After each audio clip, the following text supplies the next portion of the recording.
Welcome to episode 209 with Blanco Brown. First time I met you was at the house. We're at the house now. First time I met you was at the house. Yeah. I mean, that seems like ages ago. Man, it wasn't that long ago, but time do pass by fast. To me, that seems like ages ago. So this is how it, and then I want to get into your story, but this is how I found you. Much like anyone else, I was just on YouTube, and it was like videos you may know, and I was like, well, this is interesting. This guy's out from a trailer doing a dance. I could probably do that. And so then I watched a video of you and Lainey, who, by the way, that video actually brought her and I to be close. And so then I was like, Lainey, I said, Lainey, can you come and teach me how to do this dance? And she goes, I'll just call Blanco. Next thing you know, you're driving up, we're shooting back at the pool. You pushed me in the pool. We got 10 million views on ours. You got like 1 billion on yours. Man. And the Get Up has blown up. Let me play a little bit of the Get Up first. Here it is. I bet you have danced to this thing, you think over 5,000 times? Man, I don't even count. You do it in your sleep now? I done it a lot of times. Your whole life you're going to have to do it, right? Yeah, it ain't going to ever go nowhere. It's going to be a part of my journey. You know, you're about the only guy I look at right now and go, I relate, because I'm traveling like crazy, trying to eat, trying to work. Oh, yeah. And I see, last night, I saw you Sunday at the Titans game, singing the national anthem, and then you were doing the dance in the end zone. And then I see you at the World Series last night, and then you're back here tonight. Like, you're hitting it hard. Man, I'm telling you, I couldn't turn down them tickets. I was like, this is an experience. I've always wanted to go to one, and this is bucket list. What's the last 6 months been like for you? Nonstop. Busy. I mean, like, I haven't been in Atlanta longer than 3 days at a time. Nonstop. And are you at a mix of so appreciative but also so tired and just going, man, I can't wait for the holidays? I mean, not even that I'm tired. Holidays, I may be working during the holidays too. We're going to talk about a couple things. We'll talk about the album, which it's out. I want to do a little bit about you first. And your real name is, where Blanco Brown come from? Because neither one of those are in your real. I also use a pseudonym. So Blanco Brown is from what? People used to call me Benny Blanco from the Bronx, but I'm from Atlanta. My real name is Benny. And Brown, I dedicated Brown to my grandfather, who was adopted. And that was our original last name, so that's how you got Blanco Brown. And so you don't want to go by, how do you say your name? Benny? Benny. Yep. Like Amy? Amy. The third. A-M-E-Y. Are there two other Benny Amy's ahead of you? Yeah, my granddad and my dad. Okay. My granddad passed, though. And so you were like, Benny Amy, that's not a stage name. Because I didn't use mine. My real name's Bobby. My real last name's Bobby Estel. And I was like, that ain't a name. Yeah. I mean, really, people started calling me Blanco and been calling me Blanco for so long that that's what everybody called me in Atlanta, L.A., New York. It was just Blanco. You grew up in Atlanta, but you would spend a lot of time in rural parts of Georgia too? In the country. During the summertime, I would go to the country, Butler, Georgia, which is Taylor County. And I spent that time with my aunts and cousins and family down there and learned the other side of the world. And so growing up for you, kind of talk to me about what it was like growing up at like age 10, 11, 12 years old. Man, I mean, it was a lot going on in the world. I hadn't seen so much by then and had been through so much by then. But I think I was a sweet kid. I was real chill. You didn't really know my circumstances. I just enjoyed life. But even then, there was a lot of rehearsals and singing at talent shows, trying to win some money back then, help mama out. Yeah, I mean, my childhood, it's always been about music. Let's talk a couple things I want to talk about. We'll get to the childhood performing, because I'm interested in that, where that all started with you. But you talk about your circumstances. Talk about that for a second, because I'm not super familiar with your circumstances, like what you grew up in. Oh, I mean, 3-bedroom apartment, brick walls inside out. no soft landing, hard concrete floors. Um, 3 families in one 3-bedroom apartment. It was me, my aunt, my cousins. Uh, my grandmother had my other aunt, older, so she was around my age. Older aunt, mother. Like it was deep, and violence not in the household, but outside the household, like every day. Gunshots and fights, and the better things to be remembered. Uh, Opening fire hydrants and just being in front of the water with everybody playing freeze cups. And I was the type of person, when I got the freeze cup, I ain't like to eat it from the top. I turned it on the back, on the bottom. That was the soft, good, sweet part of the freeze cup. And man, the lightning bugs, catching the lightning bugs, playing knock knock zoom, where you go to somebody's house, you knock on the door and you run. 1, 2, 3 red light. Like duck duck goose, hide and go seek, hide and go get. Like that was my childhood, and those are the memories. And they're like, just talking about them and thinking about them, it's still a moment in the space I would do all over just the way it was. It's funny you say that because I grew up a poverty kid too. I'm pretty proud of it because of I say that often. It's funny that you say that. Like I used to go. I'm very resentful that I had to grow up and eat a meal a day, hopefully, or I grew up on food stamps or welfare. I used to be really resentful, but as I got older, I started to go, man, I'm so strong from that, and I also know what it's like, so I can help other people now. Oh yeah, Because I think there are so few of us that understand and can do something about it. And so it sounds like, as you're telling your story, and I'm watching going, oh, I get that. I understand that. yeah, And when you say you wouldn't change anything about it, I wouldn't either. man, Because as we rise, we're able to help others like others helped us at some point. yeah, And you talk about, my grandma raised me, adopted me for a while. And so your grandparents are a big part of your life. yeah. My granddad was like never really around, and as I got older, I could have spent more time with him, but I just didn't. And then when he passed, it was the most hurtful thing in the world. And I just went back to that moment of, man, I could have changed that situation on my own. I don't know if he didn't want to be around, if it was something that was going on within the family. You know what I'm saying? Don't really know the details of it. Just know that I barely seen him.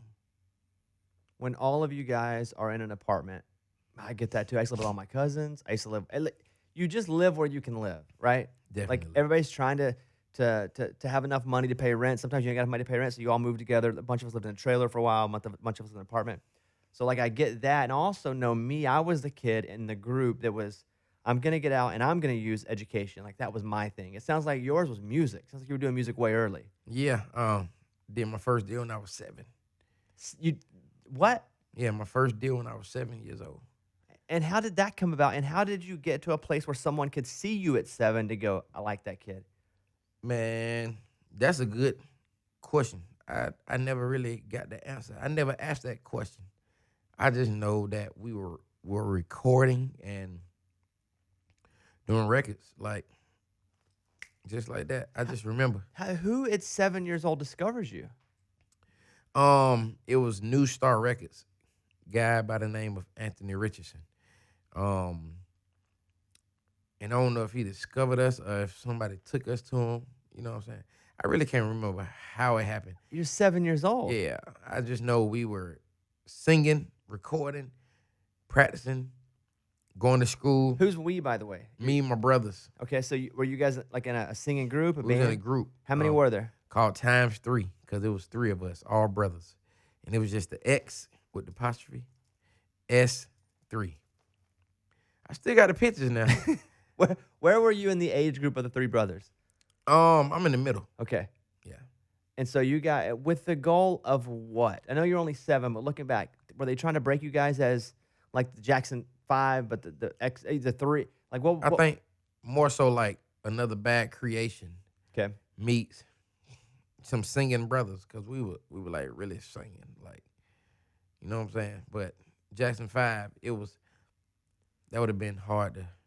Jackson 5 legendary, man. Like, They weren't legendary till after they were legendary though. Like they had to even start at. yeah, but I'm just saying, like, by the time we were Yeah. that age, they were already like Jackson 5. ABC's a good, like Another Bad Yeah, they were- Creation, they Bell were Babe a good DeVoe, group too. all those groups were around that time too. Were all you guys just singing, or were you guys doing any hip hop stuff too? I was just singing, and I was the rapper in the group. So wait, were you rapping? I was like the buddy from Immature, who always did like the sexy talking. I did the sexy talking At 7? and the rapping. At 8? I'm telling you. Yeah, girl. You know, all this time I've been playing around. I mean, like, yeah. I've been playing with my G.I. Joes and Pogs, girl. And I've been thinking about you. I know I'm 9. Man, that is hilarious. I know I'm in 3rd grade, girl, but I'm drinking milk. Yeah, I mean, so that's kind of how, you know, growing up, I didn't have the confidence to sing. So they would give me the parts where I was more like mellow talking, kind of rapping, kind of singing. I didn't find my singing voice until like 15, 16. So you're 15, 16. Are you still in school? Yeah, definitely. Okay, did you graduate high school? Yep. Okay, so you're singing all the way through high school. All the way. Are you known as that kid, the singing kid in high school? Yeah. Like we're all known as something. I was the nerd. I was known as the singer. Okay, so you're singing all the way through. And as you go through up until about 12th grade, at that point, what is your biggest break before you graduate high school? I mean, we met with a guy named Kadar Massenberg. He was over at Motown, and we were about to do a deal. Met him at the Intercontinental in Buckhead, right by Lenox Mall. He looked me, my brothers, and my mother in the face, said, y'all don't have no worries, mama. They finna be able to take care of everything. We gonna sign him. We didn't get signed. Like 2 weeks later, found out he was no longer with Motown. That was one of the moments that was like a huge moment. And then, Do you think he lied to you, or do you think he got fired in the process of signing you? I don't know if he got fired or if he just, something happened where he just left. But I just know the deal didn't happen. Right. And after that, Outkast. We were doing a deal with Outkast. And, you know, they was, you know, at that time in my life, they was just a dope group. It was just like From Atlanta, like guys Yeah. from home. And I remember meeting with them, and they wanted to sign my younger brother to a solo deal. So he was gonna do a solo deal. And then, you know, me and my older brother were like, okay, cool, that'll be fine. Once he get all the way where he need to be, then he can bring us home. And then that didn't go the way we planned it either. You know what I'm saying? They ended up signing him? He ended up signing to a whole nother deal. And he came out with a song, or a few songs. And yeah, I mean, When you meet with Outkast, do you actually meet with Andre and Big Boy? Yep. Like they're the guys who show up and they're like, all right, this is the plan. So they were doing things outside of Outkast way early. Even before they blew up, they were. They were Purple Label and Aquemini. My dad actually just texted me that picture like 2 days ago on my phone, like of us in the same room with him with our shirts on, taking pictures with him. Yeah. So that didn't work out. You graduate high school. Yep. And what's the plan then for you musically? Because high school, it's probably a big deal to graduate high school. What's for me? Well, my whole life, I was told, you know, stick to my art. I went to school for art. I got a Bachelor of Fine Arts, and So we're not to college yet, though. yeah, from high school to college. Okay, so you decide to go to school. Where are you going to go to school? Where did you go to school? I went to AIU. Okay, and your thought when you go to college is blank. Finish college or learn Man. music or make friends? Like, My thought with college was be the person that went to college, and if that don't work out, just know that music is always number one. either way. I went there just to, pretty much just to say I had a degree. And what'd you study in school? Art. So you study art, but you're doing music. Yep. Okay. So you study. Well, what is it? To study art though? What does that mean? I mean, you go through all like art theory and Like paintings? yep, Like sculptures? yep, Like like not even music. Like you're on a whole different track. yep. I did all that like sculpturing and websites from Dreamweaver to Magma 3D, and I do all that. So even like some digital art stuff too. Yep. And then if you were to have, let's just journey off a bit, and let's say the music stuff, you end up getting an art degree. If you were to pursue that, what would you have done in art? Oh man, Cartoon Network or something. Yeah. Some voiceovers with some animations. I could talk just about like anything. And You can? yeah. Or you a squirrel? I don't know. Pretty good. Or a duck. Okay, let's do one more that isn't an easy one. How about a platypus? Because we have no idea what a platypus sounds like. I don't know. Yeah, okay. Maybe. But honestly, music was always the forefront, but I didn't have confidence to do it. I didn't have the confidence in myself. So I just wanted to figure out how to be a part of it. I started engineering. Straight out of college, I started engineering. So like the sound engineering. So if you're Uh-huh. listening right now, what that is you're at a computer and you're basically adjusting the levels of everything. Like to break it down like I'm 5 years old. Yep. So you're engineering music, and where do you learn those skills to be a music engineer? One of my homies named Daryl showed me how to use the Controls 24. And I started messing around with it. And then next thing you know, I was engineering, recording for the Wild Gospel compilations and stuff. Dipset. So a bit self-taught. Yep. Your friend just said, here's kind of how to do it. Then you just took it and did your thing. He gave me a layout, a template. I started building from that. And then I came up with my own template. And I just started making money doing it. So it was just like one of those situations that kind of fell in my lap. And I was just like, okay, I get to start building relationships with people. And then hopefully they'll listen to some of my writing one day, because I was always writing. You know what I'm saying? Note here, note there. I was a professional haiku writer. Can't nobody outright me in the haiku format. You know what I'm saying? Wait, you got paid to write a haiku? No. Because I used to write haikus, but there was no money in haikus. I know it ain't no money, and I'm just saying that was a good start. Yeah. You got the creative block going. And I just built from there. After that, I was like vocal producing for free, but didn't know that you could get paid more to vocal produce than you were getting paid to engineer and sit there all day while somebody tell you what to do and what not to do. What's the difference in vocal producing and engineering? Engineering, I'm hitting buttons, I'm copying and pasting, I'm moving stuff. Vocal production, I'm telling the artist what notes to hit, how to take the song to the next level. It needs a harmony here, go low here, lead is blank. It's producing. So I found the love in that and realized I can get paid more in 2 hours than sitting in the studio for 16 hours just by vocal producing. So I said I was never engineering no more. And you were good at it. Like you felt like you kind of found your calling, vocal producing. Yeah, I was great at it. So who was one of the first artists to come to you and go, hey, I'd like for you to vocal produce me? And you're like, wow, I'm actually moving up. Like somebody who's got some real money on them is actually asking me to help them. Oh, Christine Amelia was the first. Like Dip It Low. Like that just for those listening, Christine Amelia sings Dip It Low, has a bunch of pop songs. Yeah. Yeah, like I was doing her stuff, and then I went from her stuff to Keke Palmer. Then I went from that to like Selena Johnson. And So does word start to spread then? Like if you work with someone and Kristen Milian goes, he's great. And she's talking to her producers, their producers talking, and they're like, you should get Blanco. Is that kind of how your work came in? That's how it came in. And then before you know it, I was vocal producing Monica and different people. Fergie. Yeah, Fergie. I did Chris Brown stuff.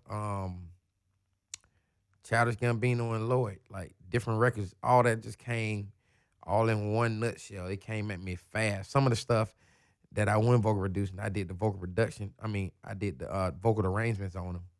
and they were my backgrounds that I was singing for these records that they didn't want to replace. So they paid me. And they just put you on the record. So Yep. you were singing it as an example track, but it was so good, they said, hey, we're just going to put this on the record. Yep.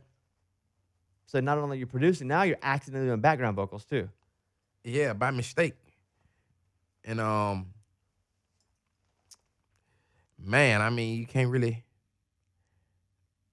God's work. So who did you work with where you go, wow, like that is a special vocalist? I mean, plenty of those. But who comes to mind first thing where you're in a studio with them? We just talked about a big list of names.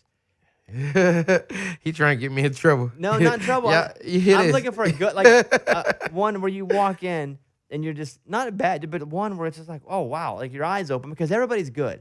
At the major league level, everybody's good. Man, there's so many great vocalists. You know what But I'm who saying? blew you away, Blanco, where you're like, wow? It's a lot of great ones. Fergie? It was a lot of great ones. I mean, it still is a lot of great ones. I mean, from Monica to Kiki. We'll go with Monica. That was the first one you mentioned. Monica, special. It's a lot of special ones. You know what I'm saying? Very diplomatic answer. How did you work with Kane Brown? A producer that I met, and I was doing some vocal production for some other artists that he was working with. Kane was working with him, and he would come to the studio every day, and like he was like, I want this guy to vocal produce me. I like what he do. And we got in the studio, and I started demoing records for him by singing them, and he would get in the booth and just put his thing on them. And we just built, like, I mean, it's some records that the world haven't heard yet. I mean, we did a good 8, 9 records. Yeah. That he just sitting on right now? Yeah, they just sitting there. They jamming too. I've heard about people, and I talked to John Mayer about this, where people can see colors when they hear music. And even John Mayer said he wasn't so advanced, and he's very advanced musically, but he's like, I can't see colors, like I don't have that. But do you have that where you can hear colors, see colors from music, like a certain note? Yeah, definitely. I see them, colors and shapes. Talk to me about that for a second. How does that work? I don't know how it worked, but like if you hear like a G, is that a color to you? I mean, it's the melodies that paint the pictures for me. And can you memorize the colors? Yeah, I mean, I know what each color makes me feel. And then at points, it's so sporadic that I see colors, I don't think about the process, but I just go with the art that is presented at that time. And is that where the ear came from? Your nickname, the ear? The ear, the ability to listen down one time to a record and tell you exactly what is missing. And they trusted you to listen one time and go, this is what I feel. And you had so much success, they were like, let's hire the ear. Hey, they kind of just put their name on there after doing it so much and being known to listen to records and tell you how to take them to the next level.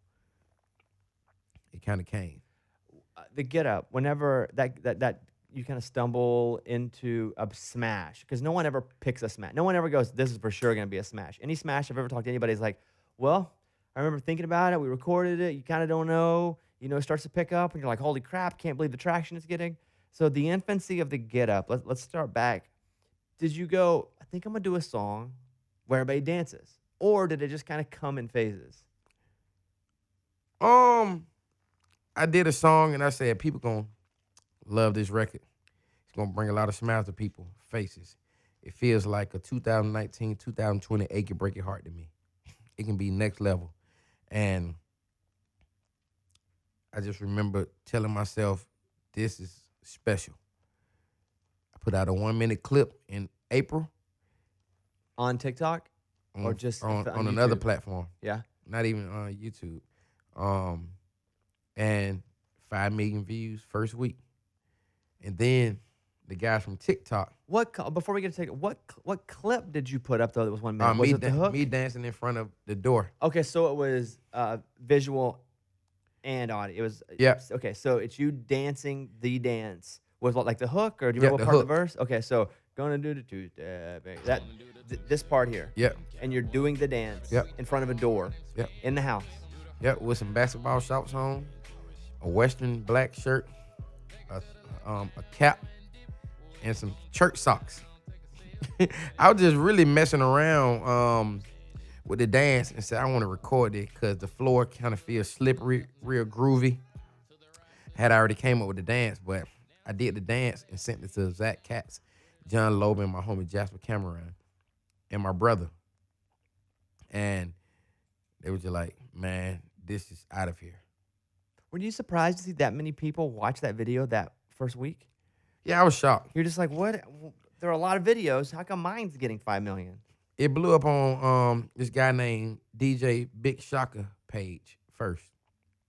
And he started hitting me, like, inboxing me, keeping me updated, like, on, like, what it was actually doing, the impressions and everything on it. He was like, man, this is crazy. I never had anything like this many views and this demand on my page. And then other people started posting my video on their page, and it started getting 1 million, 2 million, 3 million views. And by then, before I realized it was on TikTok, it had already had like close to 60 million views. So it goes over to TikTok. Was the first big TikTok video where that kid puts his arms out like this? He does like was that the first really big one? Because that's the one it probably been the first really big one that everybody know of.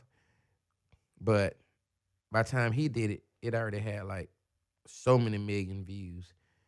This guy named Johnny saw my video and did a dance on TikTok. And that was it your dance? He did his own version. He did his own thing. And that's the version that Harvey did that got popular. With the arms out. Yep. Who you later put in your video. Yep. And Ajani is in my video too. Oh yeah? They at the end of the field. I got a little runny nose. Take it, run it. We're good. So when you travel, and listen, when you travel all the time, that happens. Yep. You got it. I wash my hands. Man, I wash all the time. Like, I am obsessed with hand washing because I'm on the road so much that I start, like, my hands are raw from all the washing that I do. Man, you got to keep that lotion too. Yeah, I'm just not a lotioner. I don't even think I own lotion. Like, anywhere in my house do I have lotion. I think when I was like 11. The last thing I want to do is look back up and then my face look like You got a big booger in your nose right on it? Whoop, we good. You good. All right, we back. So, it's blowing up on TikTok. And it's only TikTok 60 seconds, 15 seconds, 2 versions. Which was blowing up for you, 15 or 60 second on TikTok? 15. Okay, so they're doing 15-second clips of TikTok. And this is the infancy of TikTok, where unless you're like 14, you don't even have TikTok. Yeah, but that ain't true. Wow, listen, I'm on it now. It's uncomfortably a lot of 14-year-olds. I'll be honest with you. I post stuff on TikTok. It's my favorite platform, by the way, because there's so much funny content. But these 14-year-old girls get in there and start dancing and shaking their butt. And I'm like, next. It's like all kids. Okay, most. Most. Hey, I don't know. There's a lot of 14-year-olds on TikTok. I don't know what section you be in. No, don't look at me. Listen, then there's that For You section. They keep sending me those videos. I don't know what it says about that. Hey, man. When I go on TikTok. It's not all. Let me pull up my TikTok right now. Let's just see what happens. And let me pull up mine. Okay. And I'm going to show you what happened. Right. So I'll pull up mine first. How old is this girl right here? Every bit of 15. Yeah. First one that pops. I don't follow her. And so she. Look what I get. You got an old man. He has like Gandalf the Great. I have like a 15-year-old girl. All right, let me swipe another one. I'll go my turn. Swipe. This is a. How old is this boy here? He's probably 16. Every bit of 16. Okay, you swipe yours up now. Let's see what you get. Another adult. I mean, he's like 25. He's like, yeah. All right, my phone does not. I don't like the algorithm that my TikTok is giving me. Everybody, That Will Smith. Yeah, Will Smith's funny on TikTok. Look at this. How old's this girl? Next one up of mine. She about 17, 18. Yeah. Well, I don't like what mine's showing me. I need to have a talk. My TikTok's all teens. I never see 13, 14 on mine. I don't like them. I don't know why they keep giving them to me. Yeah, it's an algorithm thing probably. But Maybe you got special TikToks that you. no, I ain't got no special TikTok. You know, TikTok. So it does the thing. It does its thing at TikTok, and in that world it blows up. That took it to the next level because so many people are on the platform, and it's just one click. You know, you Yeah, swipe, swipe, swipe, keep going. and You get and a addicted. lot of people were doing it. Yeah, I mean, like over 3 point some million people have done the dance just on that platform alone. But across every platform, it's I was reading. You don't have to comment on this. That you have made somewhere from about $1 million in YouTube and TikTok out money from people that playing your videos. About $1 million. Yeah, I'm saying anything. I'm saying that out loud. That's just what it says. Estimated earnings from YouTube channel alone ranges around $1 million. Hey, look at that. Good on you. I was reading the YouTube comments. I'm saying anything back. I'm just saying that out loud. He said, "Good on you." Good on you. I don't know if you ever read the YouTube comments. I tend to not, but your number one comment is actually super positive. It's from a guy named Jonathan Baker. He says, "This is so refreshing to see a dance video without half-naked women and instead of a dude in a trailer park wearing jeans. Epic. You're the man. So rare that a top YouTube comment would be positive, and yours is." And Yeah. I was drawn to it because in the video where you're teaching it, which is why I watched it first, you're standing outside. Is it your friends, like a trailer park you guys live by? Or? Oh yeah, he used to stay right beside it, and his name Caviar. He did like this picture right here. He did the Get Up cover. I mean, that was like another thing that wasn't gonna be a cover. We was standing in the same trailer park, and I took a picture on the steps, and I looked down like this. He said, "Make that face again." I said, "You got it." I did like 2 shots with the sky behind me. It became the cover. I went back to his house. We was been doing some stuff. I said, "Hey man, I want to shoot a vertical video in front of that trailer." It was an abandoned trailer. And he said, "Cool." So we went down there. It was kind of sprinkling outside, light sprinkling. We pulled out the little generator. Did 2 passes. Just put those 2 passes together and upload it. And then boom, again. At that point, so much of the content and the song is blowing up that you have to go, there's something here. Like Yeah. it can't blow up this many times and get this. It's not luck after the 3rd time it blows up. And you have to go, all right, there's something here. It was organic, no money behind it, no radio behind it. It was straight consumers, people going, clicking on the song, listening to it. I mean, like 20 million plus views on that trailer park before then. I think it's like 50 something now, 40 something. It's never actually in the song, the words that Get Up. Never. I dedicated the title to my grandmother. She used to come early in the morning. She liked the Vaseline on me and my sibling face, my cousin, everybody that was in the house, in a loving manner though, you know what I'm saying? and say, "Get up." That just meant being vertical with the world, finding purpose, finding joy, finding happiness. You couldn't do that laying down.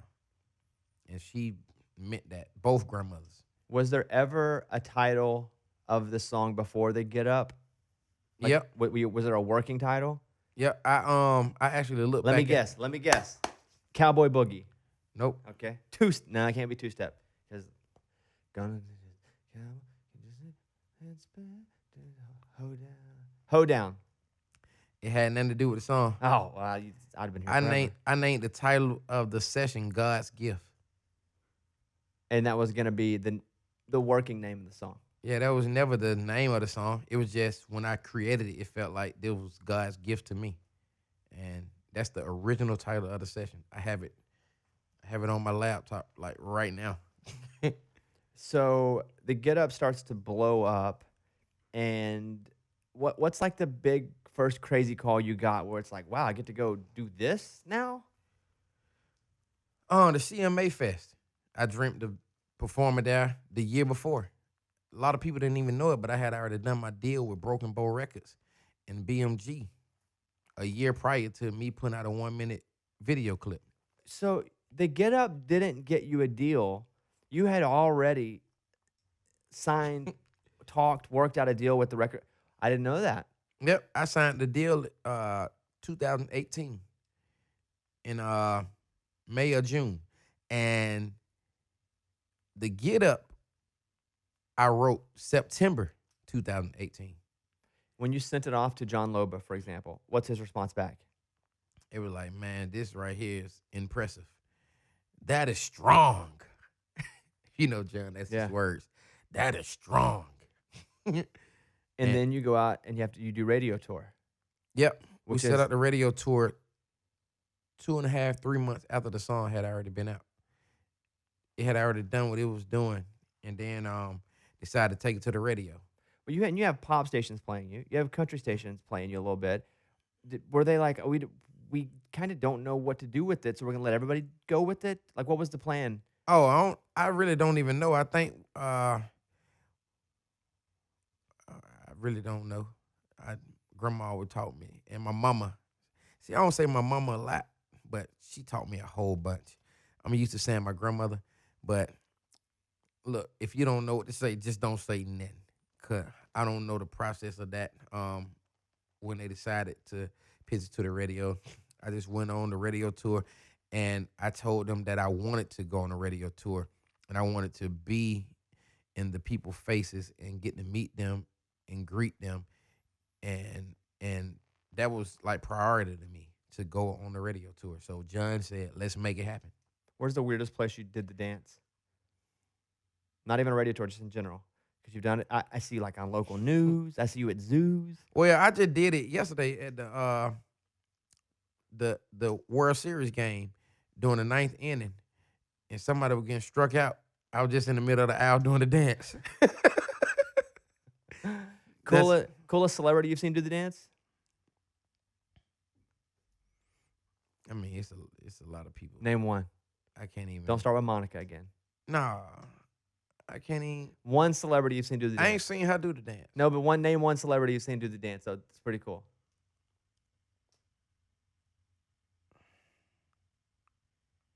Man, it's the one of the ones that took me out was Howie. Howie. Who's Howie? You don't know Howie? Howard the Duck? Howie from Backstreet Boys? Howie. Who's Howie? I'm gonna let you figure it out. Who took you out? I'm saying that made me like laugh. Mike, do you know who Howie is? Howie Mandel. Howie Mandel? Okay. Okay, wait, it'd been my fourth Howie pick. You just said Howie like I don't Look, he got it the first one. I was just like, I'm gonna play a little game and let you guess this one since you don't want me to say Monica again. Go ahead. It was It's Howie. Okay. You've been all over the world. Language barriers with the song. Weird or no? I haven't had any issues there. I see people just enjoying it, laughing, enjoying themselves. And funny accents? Gonna do the two-step and gal. I'm trying to think if it, you know what? Let me do something right quick while we. But as you look it up, I'm gonna do something here. So the album's called Honeysuckle and Lightning Bugs.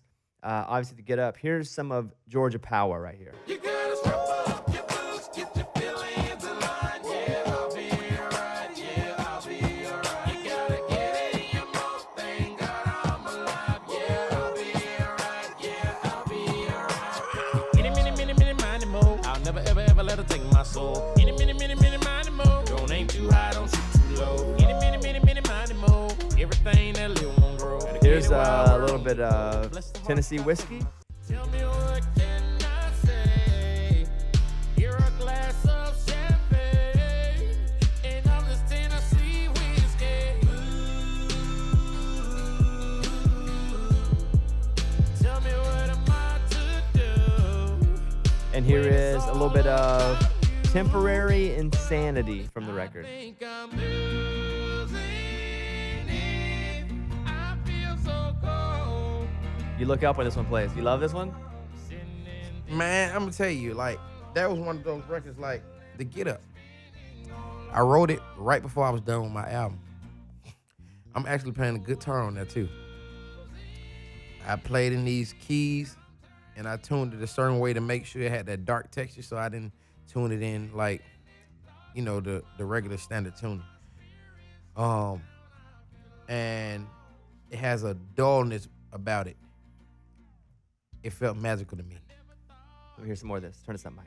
Everything, and in exchange broke me and took it away. And you feel my pain. Proud of this one? And that was me talking to myself.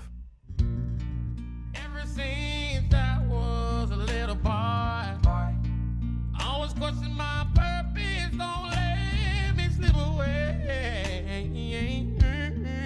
I chose How many times did it take to sing this one down? I mean, I sung it like 2 times through. Kidding me? And I know you're not. I'm going to tell you the first experience. So we have met at the house. You came over. And then I said, hey, you should come up and do the show and play. And I figured you'd be good. And we were in a temporary studio because we're building a new studio and everything was kind of a mess. And you walked in and you had the guys from Parmalee. Matt came in with you from Parmalee. That's right. And you started singing. And I was like, oh my, and again, I don't have a system, but you may be, if not one of the best singers to ever be in the studio, to sing straightforward. I was blown away. Thank you. And I don't throw out compliments like that very often unless I mean it. And again, I don't have a full ranking system, but you may be the best singer I've ever had in that room. And we have a lot of great singers in that room. It's a blessing. My eyeballs were so big. I was like, oh, this is it right here. It was crazy.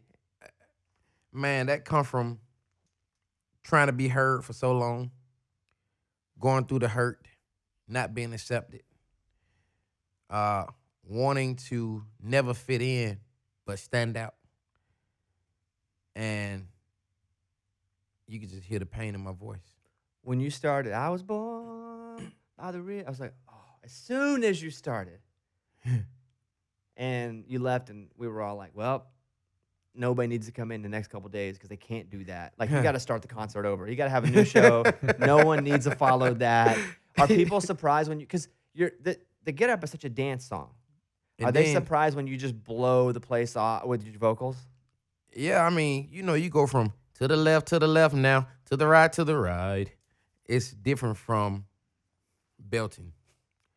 You know what I'm saying? The Get Up served the purpose for what it is and what it forever will be. The Get Up is like you hear it and you see this house.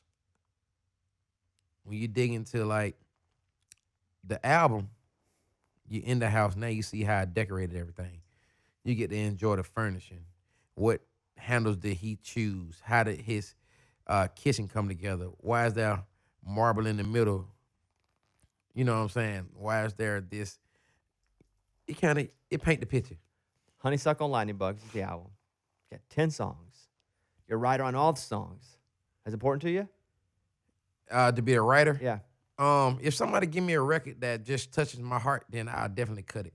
And I have a couple that I've cut that are probably go on the second album. You already working on the second album? Yeah. I mean, I chose 10 records for this album from like a 80-song catalog of straight trailer trap. In the rest of your life, you will be doing the Get Up, and you're good with that. I'm good with that. The last movie you saw in theaters? Man, I can't. It's been a while. Yeah, I ain't been in a minute. Last concert you bought tickets for? That I personally bought? Yeah, that they didn't give you. Mumford & Sons, Where? L.A. One more question. What superstition do you believe is true?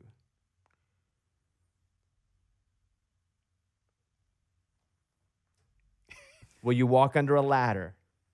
No, I don't believe in that. Okay, so you'll walk under a ladder. I will too. I don't believe in that. Will you break a mirror? Someone said, here's $10. Break that mirror. Yeah, I break it. All right. If a black cat 10. walks in Give me front them of 10. you. I need them 10, buddy. I'm not a superstition guy either. But listen, it's a really interesting story. I'm glad that we could talk about it, share it a little bit. I appreciate that. Thank you for everything. Yeah, no, I just Like I'm such the a fan, time. such a fan, and hope everybody listening to this checks out Honeysuckle and Lightning Bugs. I'm gonna go back and re-listen to Temporary Insanity. Cause I see like that's your favorite, like that, not your, but that's something you're really proud of. Like, I want to go spend more because I listened to the record a couple times. Really like it. I mean, the first line, like, I never meant to break your broken heart. These lonely nights keep me staying awake, hoping that my phone will ring. All my life, I've been chasing charts.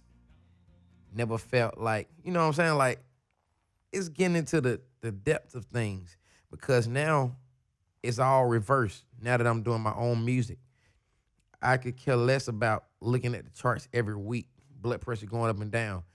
I just want to make music that's purposeful, that people can relate to, that people can feel. And I'm not looking for one big old combustion, one big boom. I want people to go along a journey and ride with me and get to know and grow with me. I'm 34. I'm not trying to fast forward nothing. It's still the same process. I'm doing everything one step at a time, as if the Get Up don't exist. It's just a blessing to be here. I saw the Tim McGraw story too in the tweet.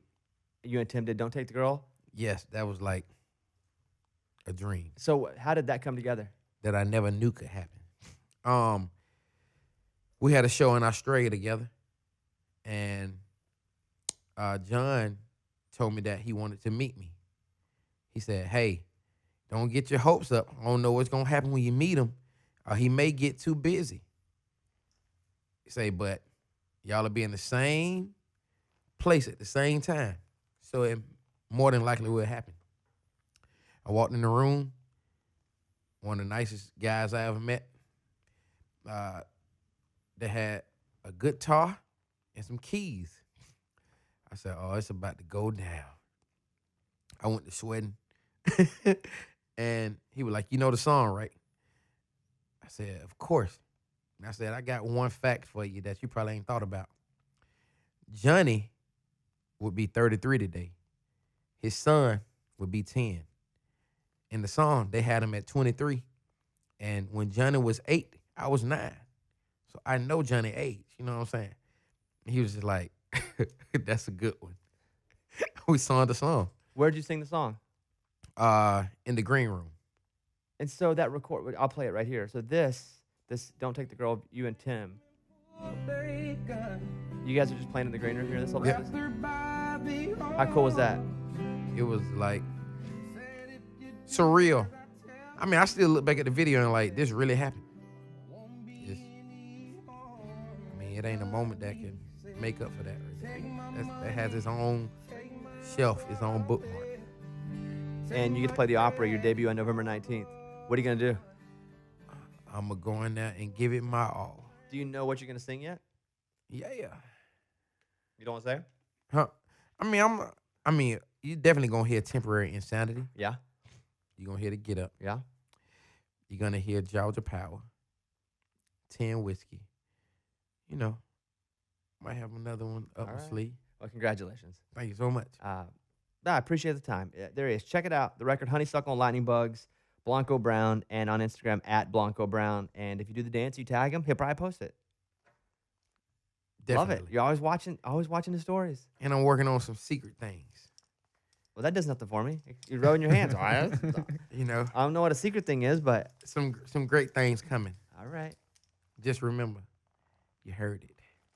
We heard that you're working on a secret thing. Yeah. Guess what? I also am working on a couple secret things, but I will give you nothing else. It doesn't feel good, does it? When someone holds a secret from you. All right, that's it. Episode 209 with Blanco Brown. Check out the whole record. Just spend a few minutes with it. All right, good to see you. Thank you.